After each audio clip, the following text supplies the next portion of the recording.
In Chico, Texas, Quinn Ewers had the most fascinating room to wait to be drafted in that I've ever seen. We're trying to decide if that's a T-Rex in the right corner. Like, what is going on here? Well, it makes me miss my buddy Jeff Saturday, but also it's too many. That's too many. Like, I feel like someone should come down there and rest. I understand it's legal to hunt, but that's just too many dead animals. I feel like something's wrong. You're killing all the animals. Are there any left in Texas? Or are they all on the wall in Quinn Ewers' house? As the night went on, I felt like there were more and more, right, Peter? Just adding them. Just carcass after carcass after carcass. So much carcass. Jeff Saturday was watching on TV going, oh, I got to get over there. Quinn, hit me up, man. All right. Anyway, we continue. Let's play a game of fill in the blank. All right, Schrager. Yeah. The biggest off-season winner. Now, the off-season is basically over now. There'll be a few little moves here and there, but it's basically over. So who is the biggest winner of the whole off-season? Caleb Williams is your biggest winner of the entire offseason. He gets maybe the brightest offensive mind in all of football in Ben Johnson as his head coach. New guard, center, guard combo. And then in the draft, they go get Loveland, who could separate like he's a wide receiver. Dominique, the biggest loser of this offseason in your mind is who? Yeah, I'd say Kirk Cousins, because particularly coming out of the draft, we were expecting there to be one team at least that was in desperate need of a quarterback, and Kirk would be able to control his destiny, but it doesn't seem to be the case, and he's going to continue to wait until there's an injury or something like that. But then I looked at his contract number. He's got 2 years and $100 million still on his contract, so maybe he's the biggest winner. Man got $100 million and he don't got to work. Congratulations, Kirk Cousins. You just went from loser to winner in my book. Fair enough. Okay. And then Tim Hasselbeck, I'm going to ask you to fill in a blank for me here. The Steelers gambling, it seems, everything on Aaron Rodgers is what? It's risky, Greeny. I mean, look, the reality is, look, they're hoping that Aaron Rodgers is going to choose them back because they waited till the 6th round to draft a quarterback. They had opportunities, to draft prospects that probably seem more ready than Will Howard. Mason Rudolph, I can't imagine is the plan to go into the open, go into the opener as a starter. So, I think it's risky, and that might even be a mild way of putting it.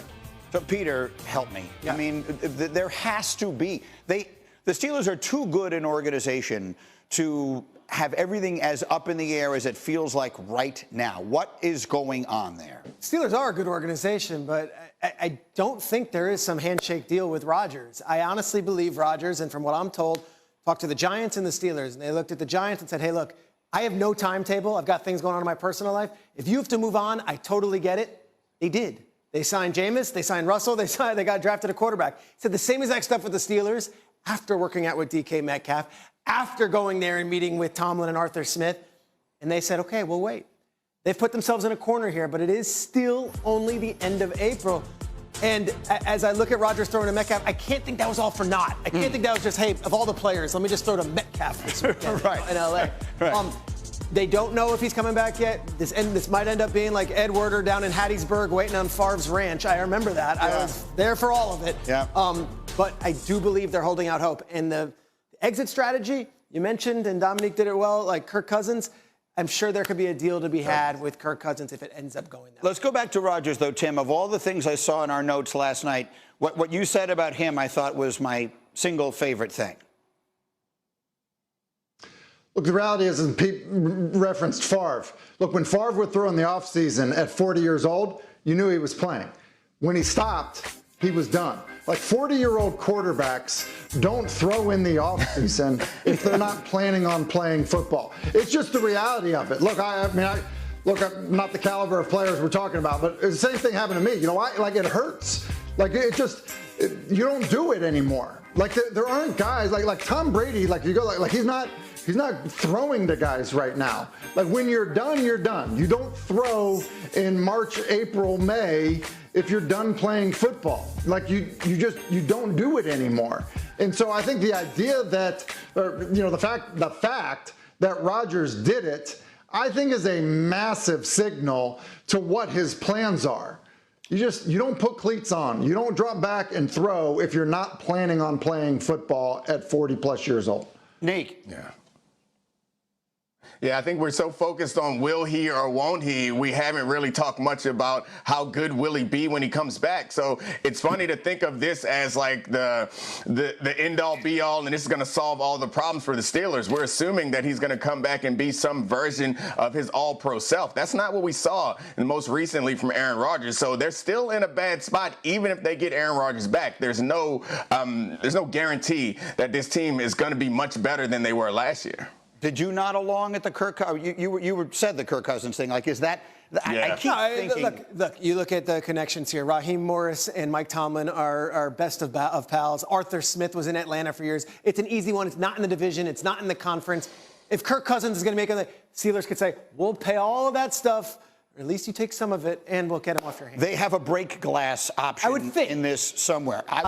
We got that Jets logo there. He's currently on the market. Who wants him? Well, the Steelers seem to be the team, yet is he actually going to play? Because you saw him on McAfee. He said, I've got some personal things to deal with. Yep. I'll tell you this. He told the Giants and the Steelers straight up, I have no timetable. If you want to move on, you can move on. The Giants, they opted to pivot. They went with Russell Wilson and of course, Jameis Winston, and now a rookie. Steelers, Will Howard's the only new quarterback they added. He's a sixth-round pick. 2, we got the schedule release, May 14th. It's a couple Wednesdays from now. And I want to see who the Eagles open up with. This, to me, is an interesting one. The NFL usually will pit the teams that they think are going to be relevant at the end of the season. The Eagles' schedule, some of the teams that they could play at home, well, the Rams, the Lions, the Bears, and how about the Raiders? Some interesting teams that they could possibly do, and of course the entire NFC East is a possibility. Who deserves that prime billing of that Thursday night game? My third one's an interesting one. James Cook. You're like, James Cook? Yeah, we know. Josh Allen's the MVP. A lot of running backs got paid this offseason, including Saquon getting a renegotiated deal that will make him the highest paid running back in the league. James Cook was unbelievable last year. He's entering the final year of his contract. His agent and him have publicly said they want more than $15 million. The Bills have scoffed at that number. James Cook is an amazing player. Awesome, and was huge in that AFC Championship game. They need him. Let's see what they can do. The last one is this. I go Shador, but it's really the Browns quarterback room. Like, I don't know if they can do Hard Knocks because of all the rules, but I would love to just have a camera on all of these names. Now look, Deshaun Watson, he's going to be paid $46 million to not play. Must be nice. Then you got Kenny Pickett, Joe Flacco, Dylan Gabriel, who was drafted before Shador in the 3rd round, and then Shador Sanders. I'm curious, how does it work out in minicamp? How does it work out in training camp? And then when we get to week 1 with the Cleveland Browns, who is under center? And that's your 2 minutes. Peter Schrager, a professional, breaking things down this morning on SportsCenter. Schrager's fantastic. Xin chào tất cả mọi người đã quay trở lại với kênh của mình. Ngày hôm nay mình sẽ tiếp tục hướng dẫn các bạn câu tượng. Tượng hôm nay của mình sẽ có tiêu đề là lông cừu. Các bạn hôm nay tượng của mình là da cá sấu. Bây giờ mình sẽ bắt đầu tô.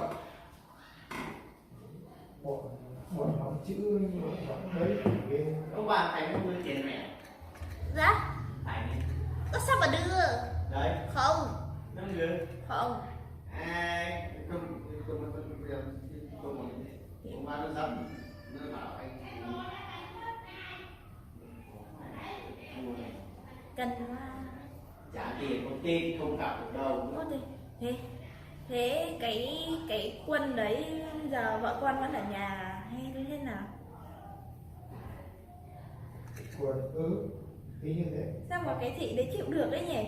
Hỏi anh Quyết em ấy. Tài thật.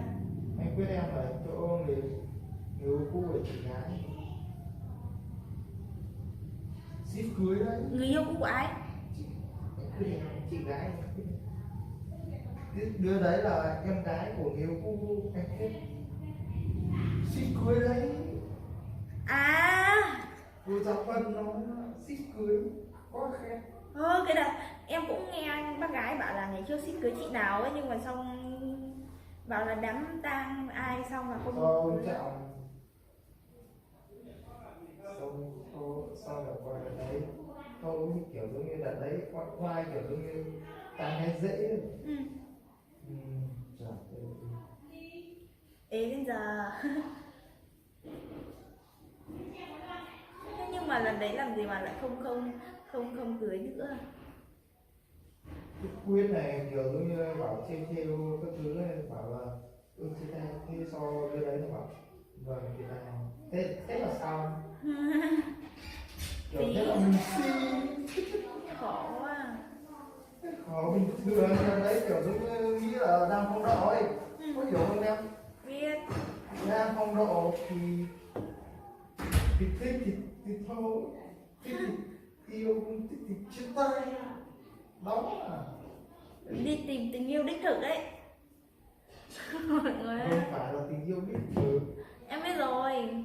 mà là lúc đấy Oai. oai đợt đấy oai phết đấy. Tôi xem hết hàng mát ở đây này, so đến ai nhỉ, so đến cô Đông Vân các thứ hết. Cái đợt đấy toàn đang trong những cái độ tuổi phong độ thì tán gái phải dễ. Ai bảo giống như cái thằng Kha kia, anh cũng bảo là thằng này cũng thối đầu. Cái tuổi hơn 20 tuổi đầu, cái tuổi đấy tán gái dễ vỡ. Tán kiểu gì cũng có, tán muộn đi học có, tán muộn đi làm cũng được, chả ai cấm cái tuổi đấy hết. Mà chưa đâu đã suy nghĩ cái này cái kia thối đầu. Nhắn tin với em, nhắn tin bảo thằng câu là anh muốn tán em. Trời ơi. Xong Em có đồng ý làm vợ anh không? xong bảo là tìm hiểu 1 năm, xong năm sau cưới là hợp lý, năm sau em ra trường là hợp lý. Ui trời ơi, chịu ngáo quá. Ảo. Nó sống như kiểu cuộc đời của nó với em là một đấy, nó nói nào cũng được ấy. Thế nên anh mới bảo Ấm đầu. mày, anh mới bảo cứ là xem ít phim thôi, so đừng có bao giờ suy nghĩ ở trên phim nó lãng mạn thế, tình yêu nó kết thúc nó viên mãn, nó đẹp thế, ở ngoài đời Càng nhá. nhiều thằng nó thu đào vậy đấy. Ảo quá. Thực tế nó là thực tế nó lại đi so sánh với phim phối đầu, bảo phối đầu thì nó lại tự ái nữa. Đúng. Anh Kha Kinh nặng. anh có biết em không? Mọc Kha đó. Sao lại gọi là mộng khá? Mọc Kha trong gì nhá, trong miền Nam nó có biết trai gái Mọc Kha. Mình chỉ gọi là thấy bọn nó bảo là hot kiểu như thế này kia thôi, mình cũng chả quan tâm đến bọn đấy, vì bọn đấy cũng chả ảnh hưởng đến mình, chả liên quan gì đến mình cơ. Giống như bọn nào bây giờ trong nhà mình, nếu mà nó giúp được mình thì ối rồi em ơi, ối rồi anh ơi luôn. Cái anh Kha đấy, từ cái hôm thốt được ra câu đấy xong em cũng không trả lời gì. Chăm dép story em lắm, nhưng mà anh đấy chỉ kết bạn nick phụ của em thôi, cho dù dép cũng chỉ là ở bên nick phụ thôi. Thế chỉ được